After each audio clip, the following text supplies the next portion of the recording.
Planeta Verde. Planeta Verde. Planeta Verde. Podcast Planeta Verde. Oi, pessoal, sejam muito bem-vindos ao podcast Planeta Verde, podcast para falar sobre sustentabilidade, reciclagem, mudanças climáticas e muito mais. E como ninguém protege o que não conhece, aqui a gente acredita que o primeiro passo para conscientizar é informar. E o podcast, ele tem duas frentes, né? O nosso projeto Planeta Verde, ele tem a intenção de trazer conscientização ambiental, e a outra parte é que a gente tem um plano mensal, que é fora do estúdio, de plantar 1.000 árvores por mês. E a gente conta com a ajuda de todo mundo para fazer esse sonho virar realidade. E hoje aqui conosco temos a honra de receber a doutora Rosa Ramos, que é advogada, conselheira seccional e presidente da Comissão do Clima da OAB de São Paulo. Ela também é fundadora do Instituto Mama, Mulheres Amigas do Meio Ambiente. Seja muito bem-vinda. Eu que agradeço o convite de vocês, muito obrigada, é um prazer estar aqui com dois jovens, né? O Nicolas, a Luma, fazendo esse trabalho muito bacana. Falar de informação é essencial, né? Em todos os aspectos. Eu acho que vocês estão fazendo um super trabalho, me sinto bastante à vontade aqui com esses dois jovens e vamos embora, vamos falar de clima e meio ambiente. Bom, Rosa, para a gente começar o programa, antes da gente falar de todos os assuntos que a gente combinou, a gente queria saber mais sobre você. Quem é você, como você se motivou para entrar nessa questão de clima, meio ambiente, qual que é a sua trajetória dentro da área jurídica?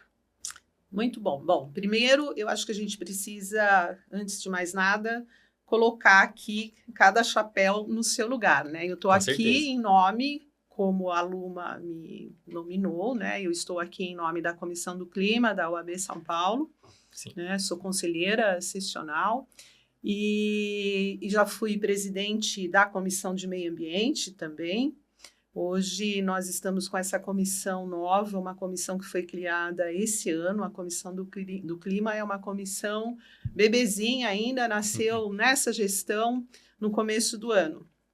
Mas eu já presidi a Comissão de Meio Ambiente na gestão passada, já fui vice-presidente de outras comissões na casa também. A OAB é enorme, né? Ela tem mais de 100 comissões, quer dizer, Comissão do Clima é uma comissão que faz parte de todo esse contexto, de tudo que a OAB produz. Sim, eu sou da área jurídica, eu sou advogada e meu trabalho basicamente é fundado em direito ambiental, né? Obviamente que o escritório tem outras demandas, mas a minha atividade principal é sim direito ambiental e hoje não numa migração 100%, mas sim me aplicando também à área do clima. Afinal de contas, o clima depende dos recursos naturais. Quem milita com direito ambiental, sem sombra de dúvida que se obriga hoje a conhecer também direito do clima, porque já há um regramento para isso, né? Nós temos uma política nacional de mudanças climáticas muito bem estabelecida e já é uma adolescente, porque ela é de 2009, Sim. Portanto, é uma regra existente no Brasil já há bastante tempo. E é dela que a gente precisa falar também, porque se nós temos uma norma, ela tem que ser aplicada, ela tem que ser implementada, né? Fora isso, eu tenho outras atividades na área feminina, principalmente. Eu faço parte de várias outras instituições que têm como objetivo a solidariedade. Instituto Mulheres Solidárias, por exemplo, é um dos institutos que eu faço parte. E foi criado um comitê do clima, inclusive, exatamente para que eu falasse a respeito e me responsabilizasse por essa área.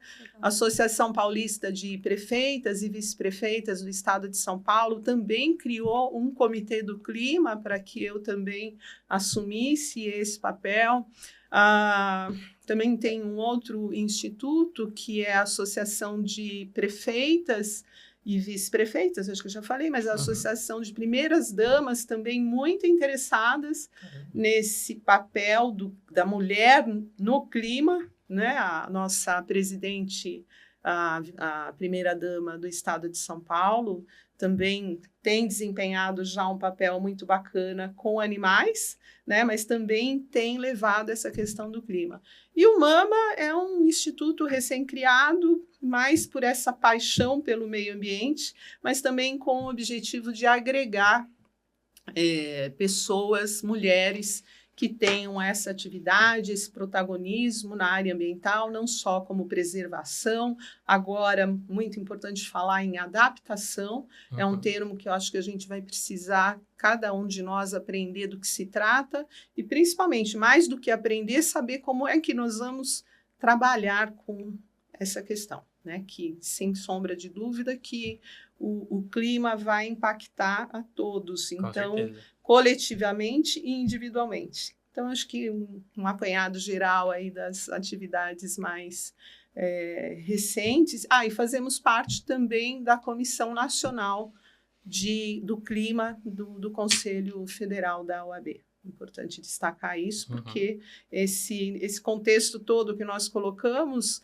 é importante destacar, porque é o que nós vamos estar levando para a COP, né? Levando o nome da OAB São Paulo, que também tem feito, destacado, né, a COP 30 no Brasil, tem feito várias matérias acerca disso, enfim, dando importância para o tema, como todas as instituições devem dar. Com certeza, a gente vai abordar bastante sobre esses temas todos, né? A gente está muito feliz de poder receber você aqui hoje. E aproveitando que você já entrou nessa temática, eu queria saber para você quais foram os maiores aprendizados e desafios ao longo da sua trajetória como mulher em um espaço que é ocupado majoritariamente por homens. Isso é algo para se refletir. Eu acho que, assim, no meu tempo, eu acho que essa dificuldade já não é tão, assim, proeminente, né? Mas, sem sombra de dúvida, que nós tivemos quem nos conduziu até aqui, né? Se a gente voltar no tempo, na história, e dentro do meu tempo, só que eu era muito jovem, então esse impacto não era sentido por mim, mas se você falar 40 anos atrás, né, as dificuldades, os problemas que as mulheres enfrentavam eram muito maiores. Mas eu acho que, sob o aspecto da educação, que eu acho que faz com que cada um seja protagonista da sua própria história, eu acho que a gente não pode falar mais nessa dificuldade, né? Eu acho que hoje em dia nosso país ele é muito privilegiado em relação a isso, inclusive. Nós não estamos falando de qualidade, mas se você falar em acesso, eu acho que é inegável. Vocês que são jovens, né, podem até dizer-se e confirmar isso. Eu acho que nenhum jovem tem dificuldade no acesso à educação em si. Ele pode ter outras dificuldades, por exemplo, de locomoção, dificuldade financeira para chegar até lá, mas não que as portas da educação estejam fechadas. Principalmente nos grandes centros como São Paulo, né? Principalmente nos grandes centros como São Paulo. E eu digo isso porque, e vou te dar um exemplo, e até para vocês me conhecerem um pouco melhor, eu morei num lugar, nem sei se podemos chamar de lugar, mas era tão afastado, que eu, para chegar até a escola e cursar o primário, eu andava 2,8 km, quase 3 quilômetros. Estrada de terra, sem energia. Aliás, onde eu morava, nós não tínhamos nem energia, nem água encanada, nem gás de cozinha. Então, até os 16 anos, eu morei nesse lugar, até que eu comecei a trabalhar, e aí pude, né, me propor o mínimo de estrutura para dar continuidade aos estudos. Hoje, nesse mesmo lugar, passa as vans, né, para levar as crianças até a escola, como boa, acontece, né, no estado inteiro. Né?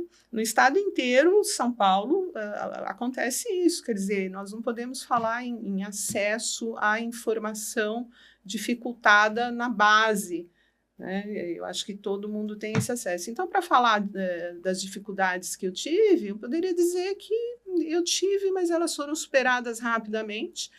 E eu acho que, assim, a questão ambiental, principalmente, o que faz com que as pessoas se empenhem na proteção da natureza, preservação, é a convivência, você precisa conviver com isso. Quem mora nos grandes centros urbanos, desconhece. É meio afastado, né? Desconhece esse valor, né? O valor do rio, da árvore, de você ter... Quem conviveu não tem dificuldade nenhuma, faz essa proteção, tem essa aproximação com os bens e tem vontade de protegê-los naturalmente, né? Eu penso que talvez a maior dificuldade. E como levar isso, essa proximidade para a educação? Como fazer, né, com que a fase inicial da educação do ser humano possa ter essa característica? Também não sei te responder. Os projetos eu de também educação... tenho muitas perguntas, né? Ao invés de respostas. É legal que tem Somos muitos projetos de educação ambiental, né, que visam, né, ensinar para a criança essa conexão, até dentro das cidades. Nós fazemos parte de muitos desses projetos.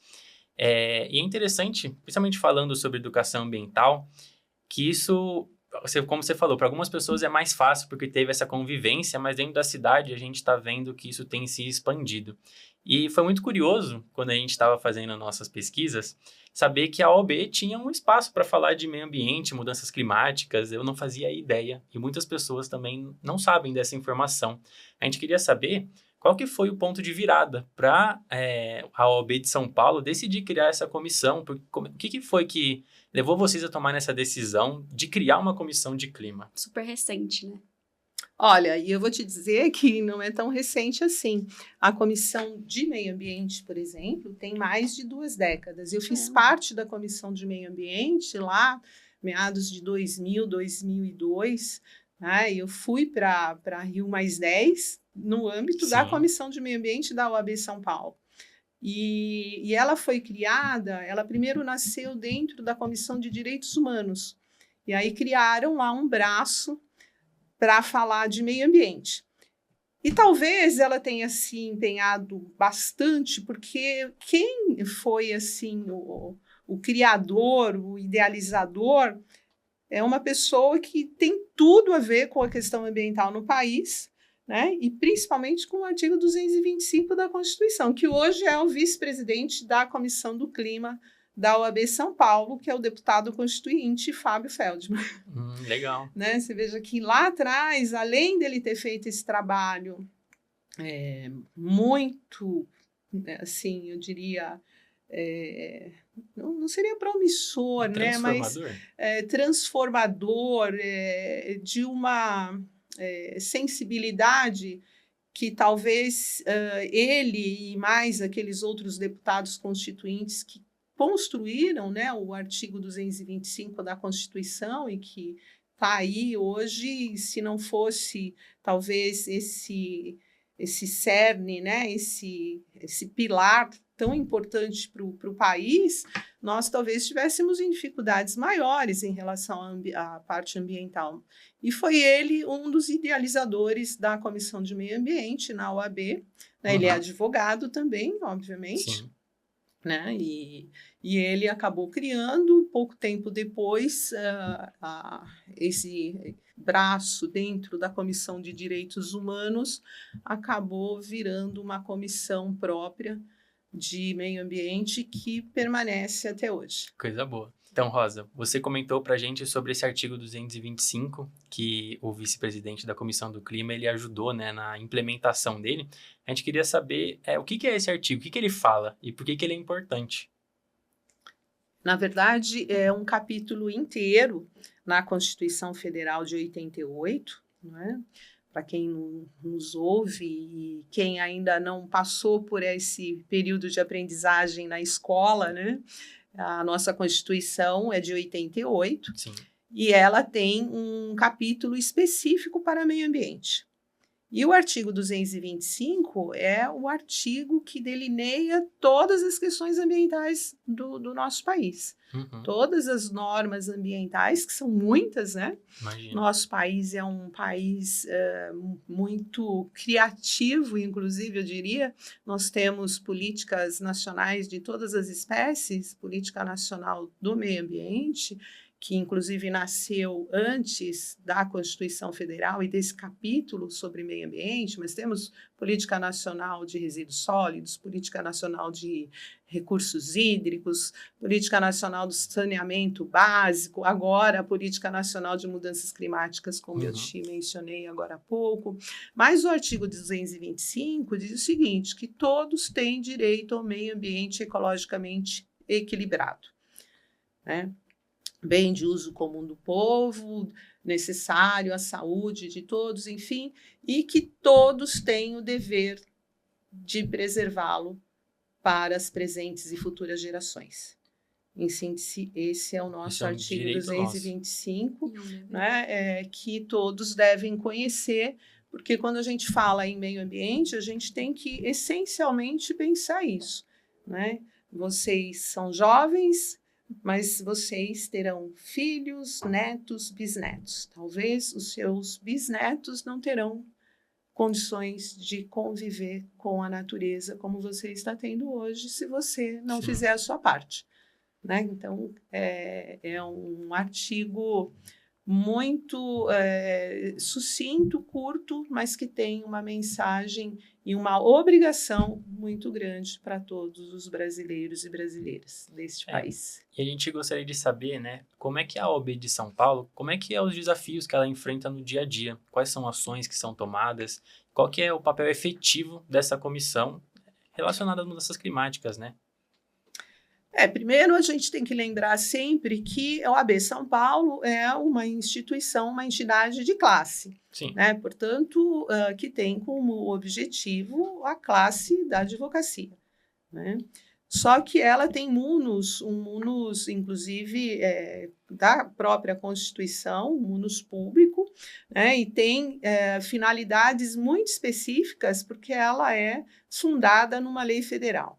E tem finalidades muito específicas lá no artigo 44 da Lei 8.906 de 94, né, que é, primeiro, a defesa da democracia, a justiça social, Estado democrático de direito, né, como eu falei, democracia, mas principalmente primar pela boa aplicação das normas.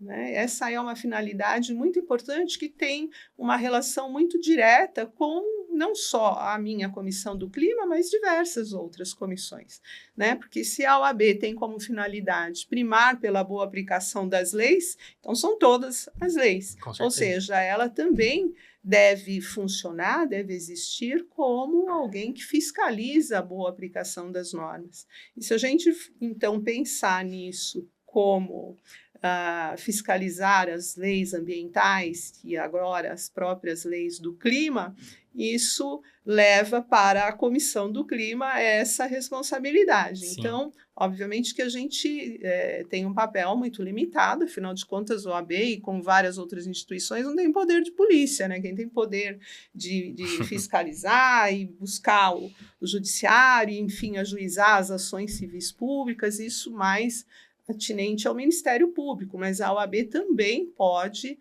tomar esse papel, né, dependendo da gravidade, e ela tiver disponibilidade e recursos para isso, ela também pode ajuizar ação civil pública, como em outros casos, em outras situações que não relacionadas ao meio ambiente, ao clima, que a própria OAB ajuiza as ações. Tem uma comunicação entre o Ministério Público e a OAB? Que tipo de comunicação para a implementação dessas leis ambientais? Olha, tem uma participação, tem um relacionamento muito próximo, né? E uma atuação permanente, cada um nos seus, né? Obviamente dentro da sua responsabilidade, mas tem aí um trânsito muito fácil, né? Tanto nós participamos dos eventos do Ministério Público, tem essa proximidade, assim como o Ministério Público participa dos nossos, e assim, a comissão ela tem um regramento, né, interno de como ela deve funcionar e qual é o papel dela perante a sociedade. As inscrições dos membros é livre, né, para a advocacia, então todo e qualquer advogado e advogada podem se inscrever, obviamente que passa por um crivo mínimo necessário, que é a adimplência e ética. Sim. Né?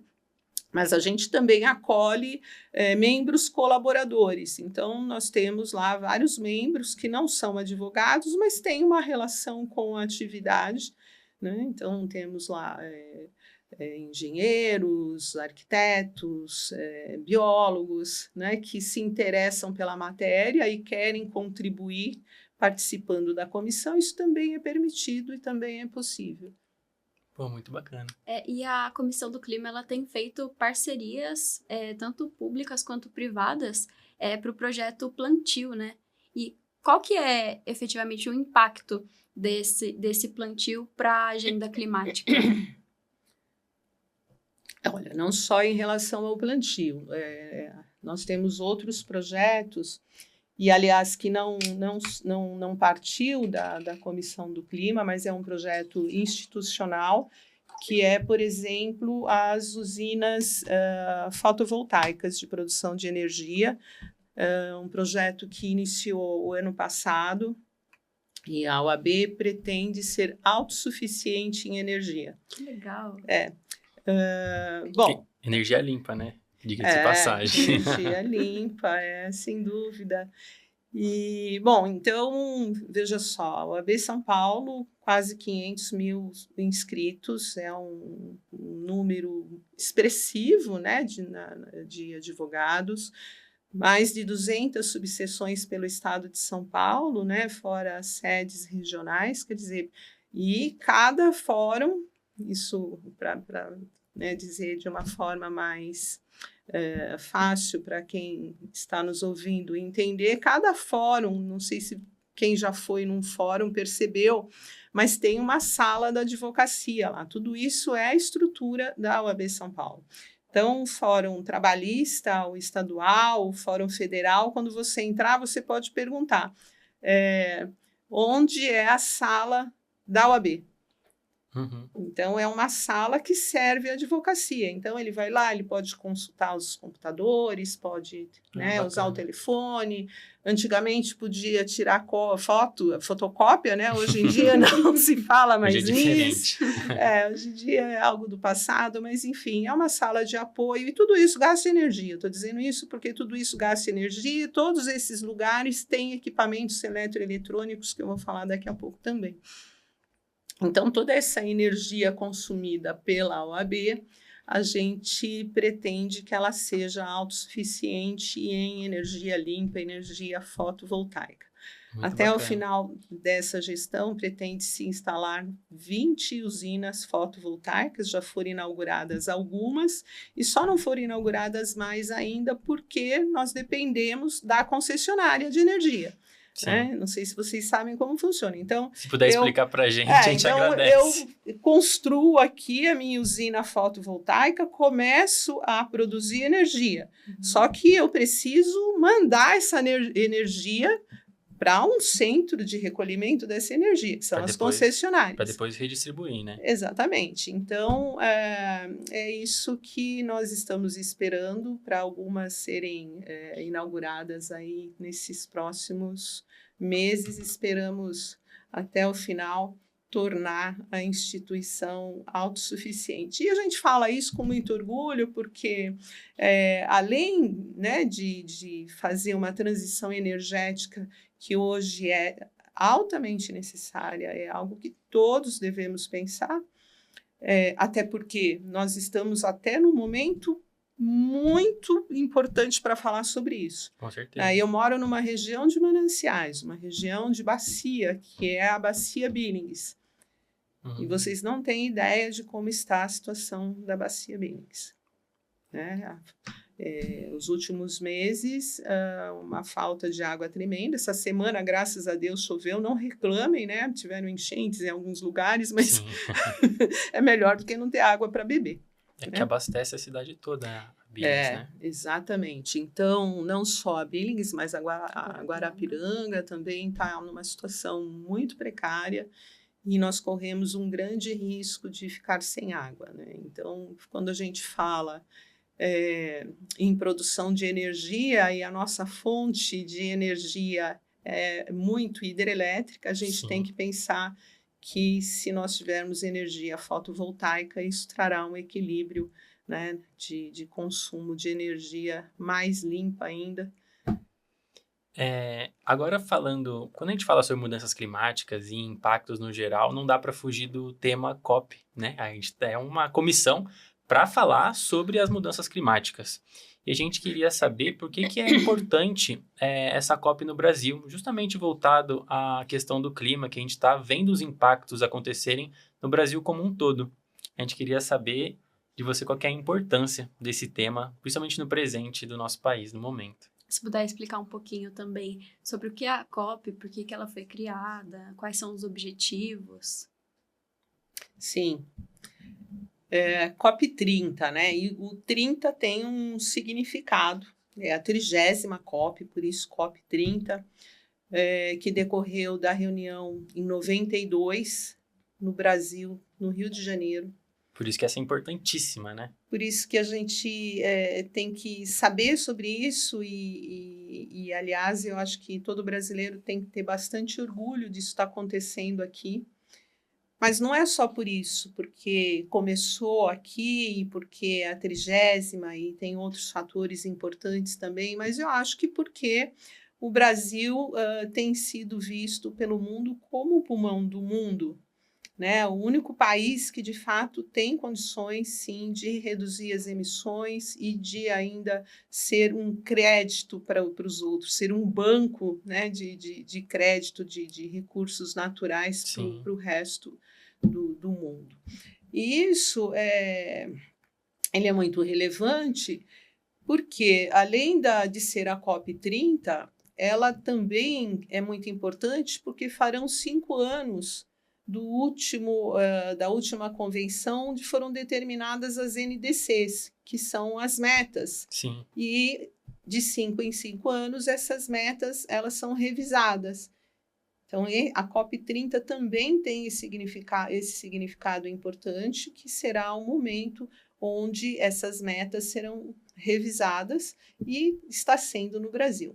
A COP 30 em Belém do Pará, nós estamos prontos para iremos para a COP no dia 10. Né? Temos lá uma agenda de eventos bastante significativas. A COP ela se divide em 2 grandes zonas, né? Zona verde e zona azul. A zona azul é um espaço destinado à diplomacia, aos que são aderentes às convenções, né? Mais voltado para os representantes dos países que são aderentes e, obviamente, os subnacionais que farão, né, as suas exposições e acompanharão também as negociações. E a zona verde, que é voltado para a sociedade civil, onde a sociedade civil se reúne realizando inúmeros eventos e fazendo inúmeros seminários, congressos, palestras, quer dizer, algo bastante de uma movimentação imensa. Serão 10 dias de muito trabalho, né, do Brasil inteiro sendo representado dentro desses 2 espaços. Caramba, e você sente que o fato do Brasil estar sediando novamente essa COP promove uma popularização do tema, tanto um olhar para a comissão, quanto para o tema em si das mudanças climáticas? Olha, eu acho que o efeito ele assim atinge vários segmentos, né? Primeiro, a educação. Eu acho que é um momento muito bacana porque populariza o tema e, obviamente, chama atenção, né, para a questão climática. se a COP não tivesse ocorrendo no Brasil, mesmo que, por mais que a própria área educacional, a própria mídia, os próprios governos se esforçassem para fazer chegar isso até as pessoas, não teria tanto alcance quanto a realização, né, da COP aqui. É mais ou menos como uma Copa do Mundo, né? Se você Sim, muita gente, Copa. muita gente, eu acho que aprendeu sobre Copa porque a Copa foi no Brasil. Fora isso, se não tivesse acontecido aqui, muita gente não saberia como funcionaria aquelas chaves todas dos times, né? É verdade. É isso, e eu acho que, voltando à nossa conversa lá atrás, tudo que está mais próximo de você, você aprende com mais facilidade, né? E mesmo que isso tenha levantado questões polêmicas, como infraestrutura, hospedagem, né, que ocorreu, está ocorrendo, e tenho certeza que vai ocorrer toda vez que houver um evento desta magnitude em qualquer lugar do mundo. Eu não sou tão experiente assim em relação à COP, eu tenho amigas que vão nas COPs desde as primeiras, né? Tenho uma vasta experiência, mas o que eu pude observar das 3 últimas COPs que nós fomos é que isso acontece em todo lugar que vai acontecer uma COP. Imagine que são mais de 190 países participando, né? Aí você soma a quantidade de estados desse país que vai ser o anfitrião. Nossa. Aí você soma a quantidade de municípios. É certo que muitos nem sabem o que está acontecendo, mas no nosso país, que tem 5.645 municípios, um país que tem mais de 650 estados. Aliás, o estado de São Paulo, que tem mais de 650 municípios. O Brasil inteiro tem mais de 5.600 municípios. É muita gente. Se a gente pensar que 10% desses municípios vão querer estar representados na COP, com toda a sua assessoria, né, com todos os seus, ali, as secretarias que têm uma relação atinente às questões climáticas, que hoje não se resume mais numa secretaria de meio ambiente e do clima, né? Você tem que falar hoje que várias outras secretarias estão inseridas na questão como um todo, né? Infraestrutura, por exemplo, é uma secretaria que está totalmente relacionada. Vamos lembrar, quando ocorre um evento climático extremo em São Paulo, o primeiro fator que é impactado são os transportes. Sim. Né? Rosa, a gente queria saber, você falou sobre a questão da educação ambiental e a OAB de São Paulo fez uma iniciativa muito bacana, né, que é a Conexão COP30. E a gente, assistindo todo o programa para poder conversar com você, a gente viu que foi passada muita informação para todo mundo que vai falar sobre o assunto ou vai lá participar do evento, ter uma base, né, para saber o que vai ser tratado, saber o que vai ser conversado lá dentro. A gente queria saber, já que foi você que teve essa ideia de fazer o Conexão COP30, como é que foi o início desse projeto?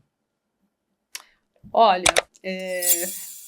a rigor, quando a gente levou o assunto COP internamente, era um assunto novo para nós como OAB, que não havia participado anteriormente, né? Como eu disse, nós participamos das últimas 3 COPs, então a gente está falando dos últimos 3 anos anteriores, né? Falando de 22, 23 e 24, quando a gente inseriu esse tema internamente.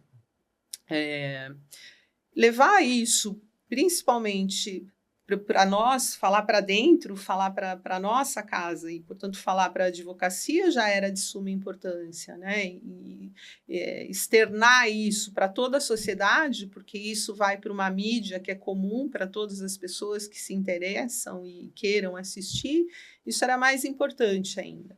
Então, eu acho que aliado a isso, os outros projetos que dão visibilidade também é importante. Não só a Conexão COP30, que aí nós trouxemos profissionais que já estiveram em várias COPs, né? Foi lá, por exemplo, Patrícia Iglesias, que é um dos nomes muito relevantes em COP, porque ela é uma das que esteve em inúmeras delas participando, que fez um trabalho muito especial quando ocupou os cargos públicos que ocupou. Levamos, por exemplo, talvez uma das maiores referências jurídicas hoje em direito do clima, que é um juiz federal estudioso, um pesquisador sobre isso, Gabriel Vedi. Levamos membros da comissão, né, para falar, o próprio Fábio Feldman foi falar, porque eu acho que essa história, e que se relaciona muito com a área ambiental, ela tem que ser levada em consideração. E essa história, ela não é conhecida por muitas pessoas. Sim. Né? Se você pegar e numa sala de aula de ensino médio, que já deveria ter a parte de direito ambiental muito próxima de si, muito atuante, e falar sobre a legislação ambiental, poucas escolas vão ter levado esse assunto. Isso sem a gente tocar no assunto da necessidade de cumprimento de uma norma vigente desde 99. Né? Falando das políticas ambientais, a gente tem uma política nacional de educação ambiental, própria de educação ambiental, que é de 1999. E a gente não tem isso totalmente implementado. Né, que é a necessidade de levar em todas as escalas da educação à educação ambiental. Entendi. E isso é uma das nossas missões, né? Minha e da Luma, a gente sempre está fazendo ações com relação à educação ambiental e a gente consegue ver que falar com as crianças é um dos pontos mais importantes, né? Porque eles são o futuro. E a gente passa muita informação para a criança sobre entender uma árvore, entender sobre os alimentos que são cultivados de maneira orgânica, e todas essas situações que envolvem não só a saúde de cada um, mas o clima, né?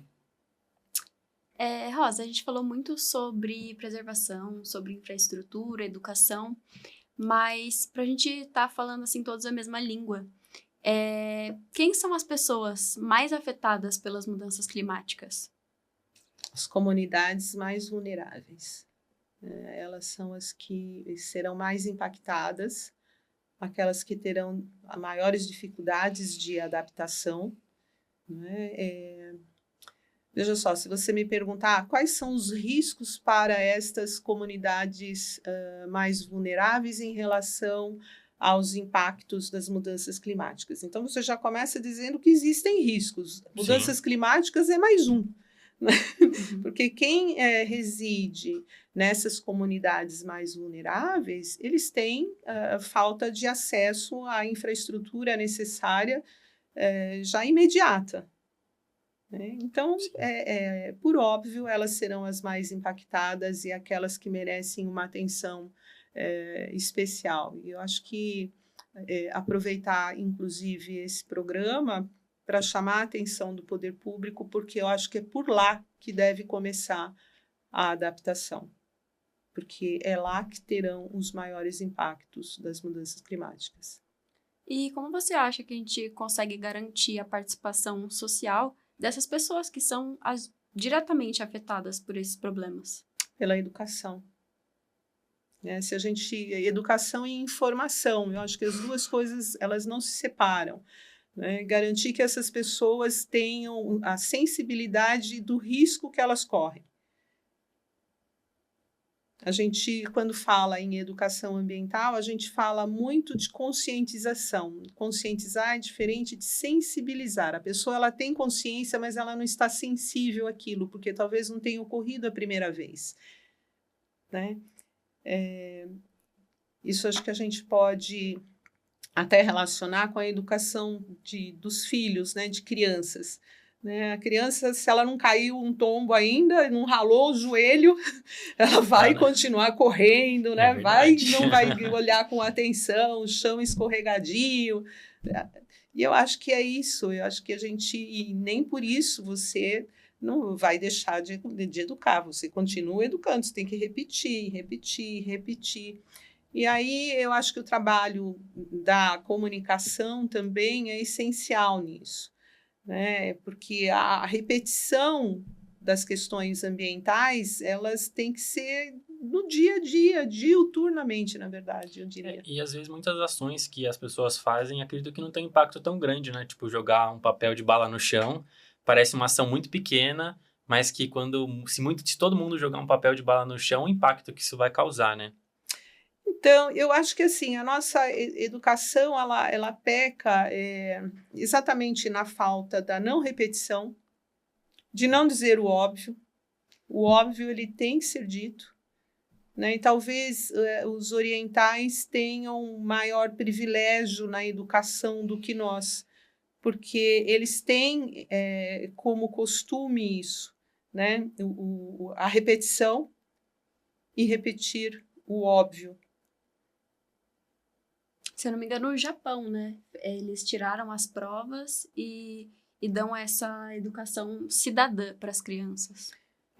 A China também faz isso, né? A China, eles têm e é uma educação mais rigorosa, eu diria, com mais horas de aprendizado, né? O Brasil tem tentado, né, um período integral, que eu acho bastante relevante. Eu acho que se a gente tivesse começado antes com um número maior de horas na educação de base, talvez a gente estivesse melhor, porque é muito pouco tempo para você ensinar as matérias do programa, né, essencial. Não sobra tempo para você falar de outras coisas que são tão importantes, né? Não só falar de educação ambiental, mas hoje falar de educação de inteligência artificial, que também é essencial para que as crianças cresçam, né? E não fiquem para trás na área do conhecimento, né? Né? Também falar da educação familiar, que hoje eu acho bastante. Na nossa época, embora não houvesse uma grade maior, mas nós tínhamos matérias que formavam mais o cidadão, né? Eu tinha o SPB, né? Organização Social e Políticas Brasileiras, acho que era isso, faz muitos anos. Mas a gente tinha algumas outras formações muito diferenciadas, né, que deveriam ter sido mantidas, talvez isso. E uma educação, eu acho que em período integral faria bastante diferença. Com certeza. E para as crianças poderem continuar aprendendo sobre educação ambiental, tem que ter meio ambiente para elas, né? O Brasil ele tem metas muito ambiciosas com relação às mudanças climáticas, né? Teve o protocolo de Kyoto, o protocolo de Paris também, que foram os acordos que foram feitos. E a gente falando sobre essa redução de emissões de poluentes até 2030, deixar de usar os combustíveis fósseis, a gente falando sobre esses impactos climáticos e ambientais, como você vê essa questão da exploração de petróleo, que é algo que está sendo muito falado hoje em dia, e que com certeza gera um impacto não só ambiental, mas também climático. Qual que é a sua opinião sobre esse assunto? Eu não teria competência técnica para falar da necessidade ou não do combustível fóssil. O que nós temos bastante conhecimento para dizer é que o combustível fóssil é um dos maiores emissões de gases de efeito estufa. Sim. Né? Por outro lado, eu também não tenho competência técnica para dizer qual é o nosso percentual de necessidade desse combustível para continuar, para que o país continue andando. Sim. Né? Porque, obviamente, que nós somos dependentes ainda desses recursos. Né? E qual seria essa proporção? Né? Entre os compromissos assumidos de produção e o nosso consumo. E fica meio ambígua essa situação, porque o Brasil ele já é uma referência mundial sobre energia limpa, né? E pensar em ter mais petróleo e ter mais combustíveis fósseis, meio que a gente fica meio numa situação complicada, Você né? acha que essa questão, ela, de alguma forma, pode impactar na credibilidade do Brasil, quando a gente pensa, por exemplo, nos financiamentos, no ano que a gente está sediando a COP, né? Você acha que isso impacta de alguma forma? Eu acho que vocês estão se referindo bastante, querendo levar o assunto para esse, não é licenciamento, mas para essa autorização do início de pesquisa. Sim. Que recentemente o governo federal acabou autorizando. Né? O que foi autorizado não foi autorizado a exploração. Sim, foram as pesquisas. É uma discussão que vem há bastante tempo, já está bastante, acho que disseminada dentro de todo o contexto do governo, esse debate sobre os combustíveis fósseis e essa exploração dessa base de petróleo.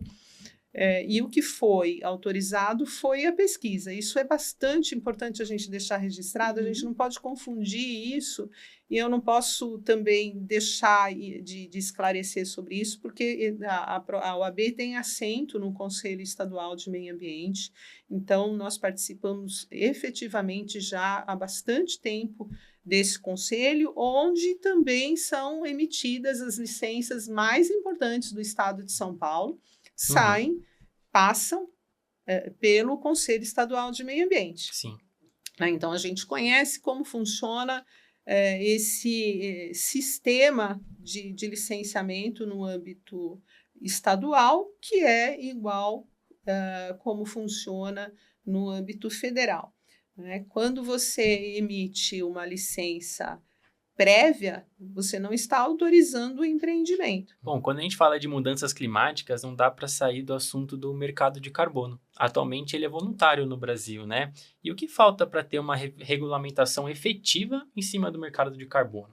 Olha, em termos de lei, a gente agora podemos dizer que estamos bem, não é? Nós temos uma lei, um sistema brasileiro de comércio de emissões, a SBCE, né, que foi aprovado ano passado, né? E é um sistema bastante consistente, né? Afinal de contas, também ficou tantos anos discutindo sobre isso. Enquanto isso, sem dúvida que o que funcionava era o mercado voluntário de carbono, mas que ainda prescinde de regulamentação para que efetivamente comece a ser aplicado. Porque, na verdade, você vai aplicar aquela legislação num comércio regulamentado de carbono. Sim. Mas isso não impactou o comércio voluntário, que continua, e mesmo quem não comercializa, muitas empresas, principalmente, hoje já têm o seu inventário de carbono, né?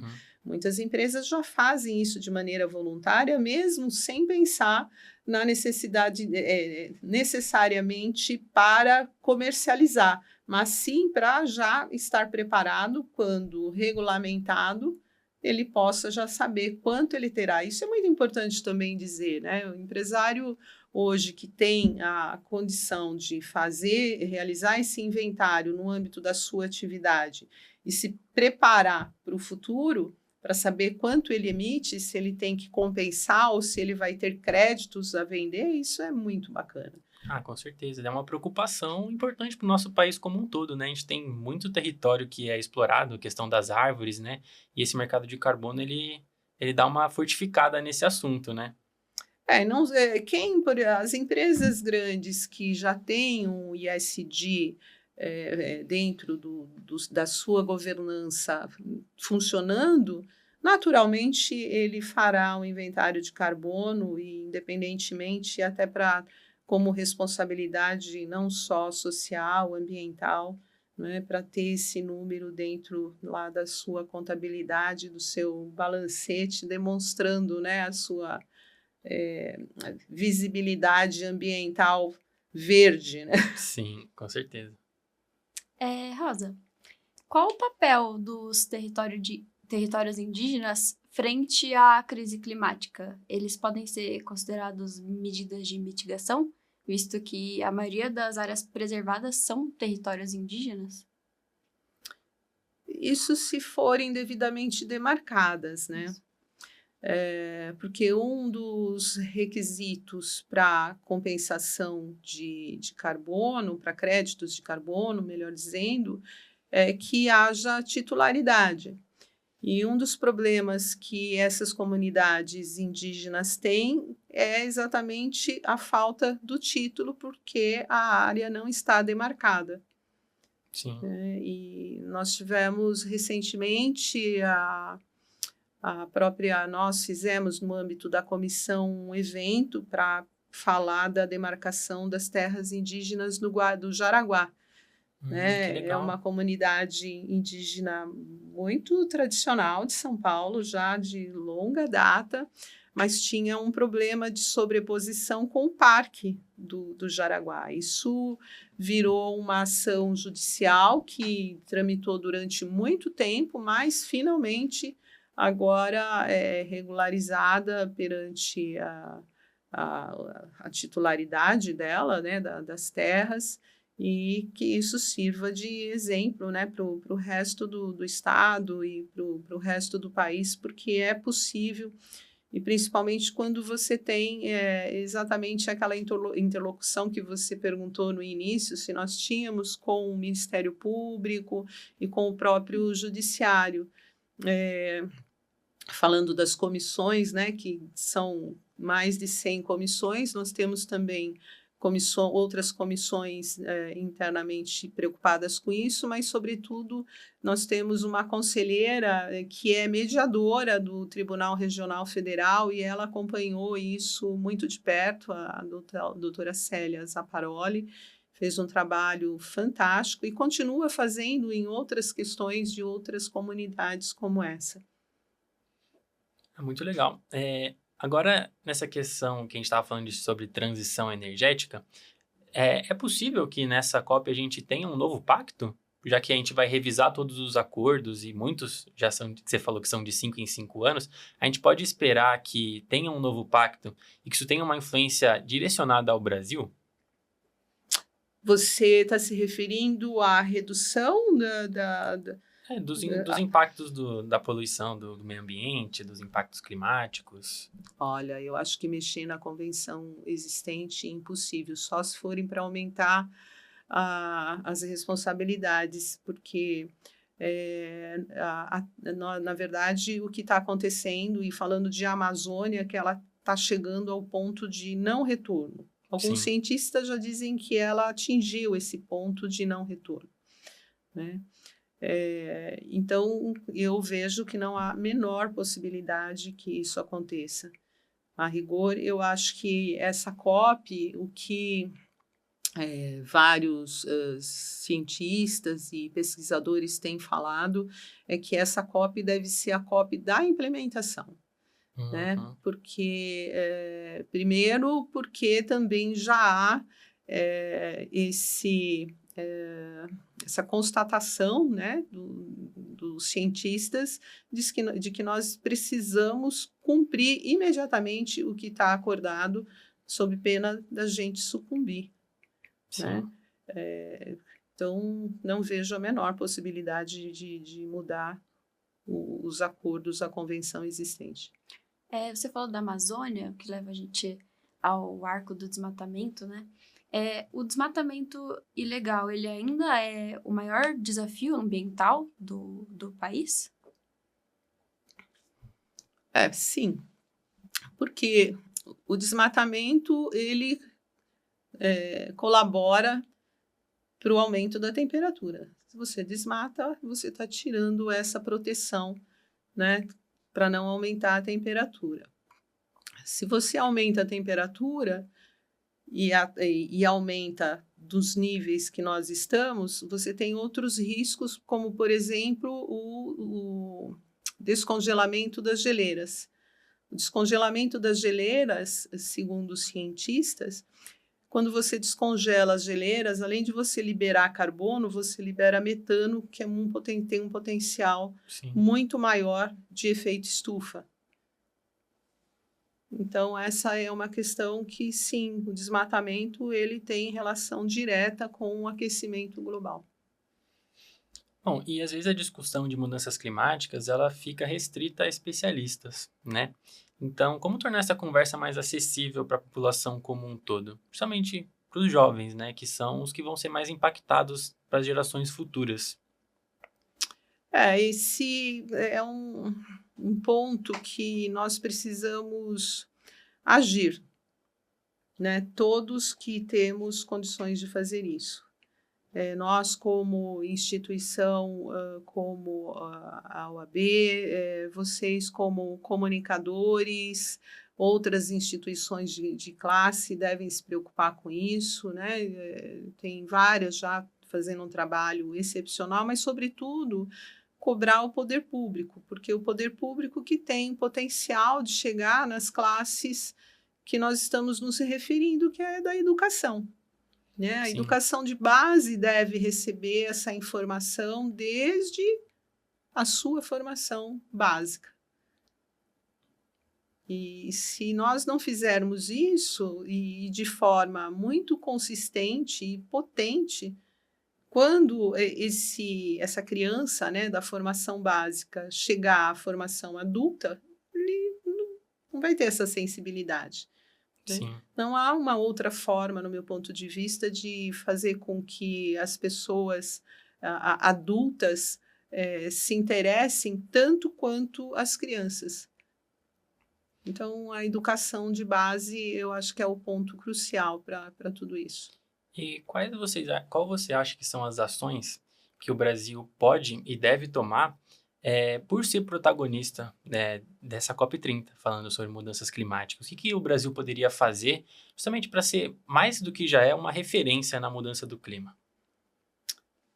Olha, eu entendo que nós temos um simbologismo imenso, né? Não só no aspecto natural, pela riqueza da biodiversidade que o Brasil possui, inigualável, mas eu acho que a gente tem, além disso, um outro símbolo que as pessoas deviam dar atenção, né? Que é o nosso próprio governo, e aí estou me referindo ao Ministério do Meio Ambiente, por quem ele é representado. Sim. A gente tem uma ministra que simboliza muito a nossa riqueza, a nossa construção ambiental.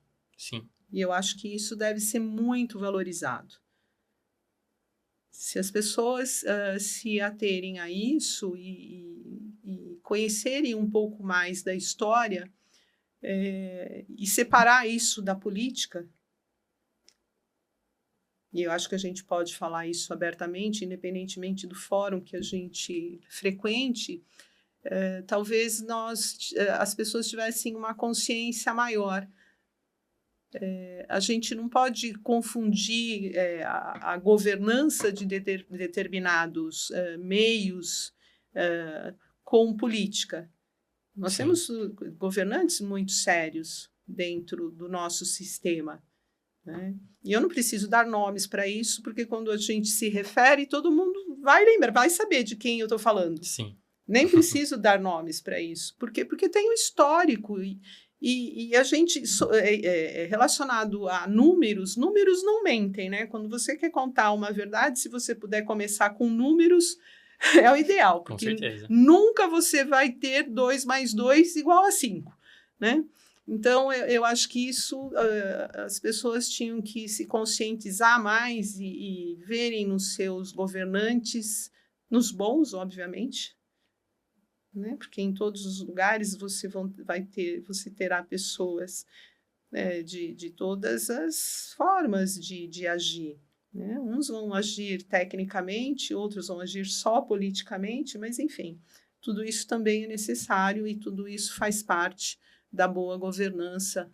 Né? Basta a gente seguir os bons. Com certeza. Doutora, nós já estamos encerrando aqui a nossa conversa, mas antes eu queria saber o que te inspira a continuar nessa luta ambiental, mesmo diante de todas as adversidades? Eu acho que a própria história. Eu fui criada na natureza e eu acho que isso, aliado ao direito, faz uma dupla muito boa. Né? Natureza e direito, eu acho que são dois, eu diria, dois princípios assim, inseparáveis.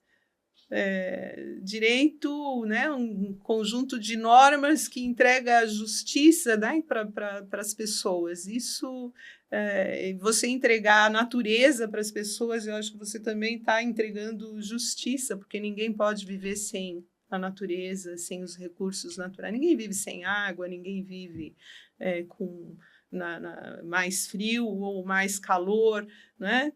Ninguém vive sem isso. Sem ar, é uma coisa que, se a gente for pensar bem diariamente, você consegue viver sem ar? Quanto tempo você consegue ficar sem respirar? Não é? E sem água?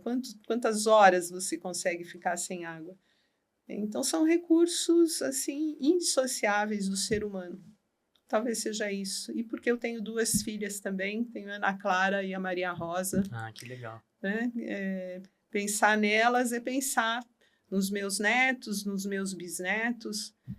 Não dá para falar de meio ambiente se você não pensar na sobrevivência daqueles que virão depois de nós. Perfeito.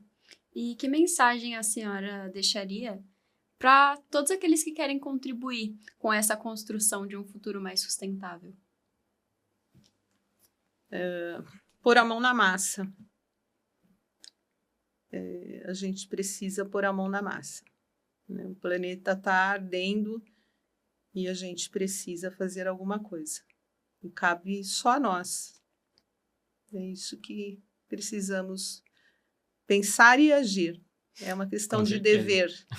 Né? Enquanto, retomando lá o artigo 225 da Constituição, que deixou a responsabilidade de cada um, a Política Nacional de Mudanças do Clima veio e disse isso, dever de cada um.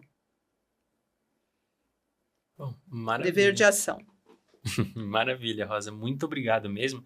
E até pensando nessa questão que você falou do pensar e agir, a gente criou aqui dentro do nosso programa o que seria o nosso pedágio verde, que é uma ação nossa, né, dentro desse intuito de a gente plantar 1.000 árvores por mês, que com certeza vai gerar um impacto muito positivo e muito grande, não só para o nosso país, né, mas para o mundo todo, porque o mundo tem que estar em equilíbrio, e as árvores, elas auxiliam a gente com isso. Então, a gente tem o nosso QR Code aqui, e a gente queria poder contar com você para fazer uma doação, para comprar uma árvore, para poder ajudar a gente. Ah, com certeza. Com favor. Muito prazer. Né, a gente vai começar essas ações de plantio logo mais, e a gente vai começar com 1.000 árvores por mês, mas quem sabe a gente não chega em 1 milhão de árvores. Imagina quantas pessoas, não só no presente, mas também no futuro vão ser beneficiadas com essa ação, né? E olha, a gente nem falou do nosso projeto de plantio, nem deu tempo, mas isso fica para uma próxima, porque a OAB também tem uma ação de plantio, uma parceria maravilha. Com a Secretaria do Clima de São Paulo. Nós também temos uma ambição de plantar muitas árvores. Ah, que bom. Tem que chamar a gente para o plantio, então, porque é o que a gente gosta de fazer. E aí você veja só, né, do pensar e agir, você ficar pensando assim, poxa, mas uma entidade de classe plantar árvore. Mas de fato, a gente não tem espaço e acho que não é muito uma coisa de advogado, né? Pegar enxada, plantar árvore e tal. Mas, enfim, é o ato, né? Com certeza. O exemplo, puxar pelo exemplo. Então, se a Comissão do Clima não der o exemplo, é isso que a gente quer fazer. Ah, que bom. Já fiz a doação, hein? Maravilha. Já plantei. Quantas árvores? Dá uma árvore, né? 20. Bom, Rosa, é muito legal saber que a OAB está engajada na questão de plantar árvore. E eu não vejo como uma questão de classe, eu vejo que é uma questão humana. Plantar árvore é coisa de ser humano e a gente tem que fazer isso cada vez mais. Muito obrigado de verdade pela ajuda com esse projeto. E a gente está à disposição para ajudar o de vocês também. Se puderem chamar a gente para os plantios, a gente já faz parte de projetos que plantam árvores e o nosso a gente quer que seja o que mais plante de todos. Com certeza eu vou chamar vocês quando a gente tiver a data. Agora vem a COP, a gente vai fazer isso, o próximo plantio, depois do retorno da COP. Então, com certeza, eu vou chamar vocês. Por favor, iremos. Então. Tá bom? Muito bom receber você aqui. Você é sempre bem-vinda para voltar outras vezes. Obrigada, Numa. Obrigada, Nicolas. Bom, e para vocês que assistiram o nosso podcast hoje, não se esqueçam de seguir a gente nas redes sociais, no nosso Instagram, seguir o nosso canal no YouTube. E até uma próxima. Muito obrigado.